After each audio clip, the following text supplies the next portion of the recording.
come com os olhos. E é isso, gente. O que vocês acharam da receita? Eu queria conversar com vocês, saber qual é a receita especial que vocês têm de família, que lembra uma pessoa muito querida. Essa receita me lembra o meu avô, porque ele gostava demais.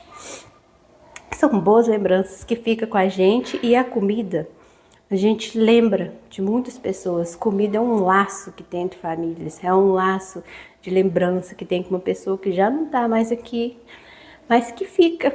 E o gosto vai ser muito bom, porque eu vou lembrar do gosto quando eu comia com ele. Conta aí pra mim, gente, o que vocês acharam?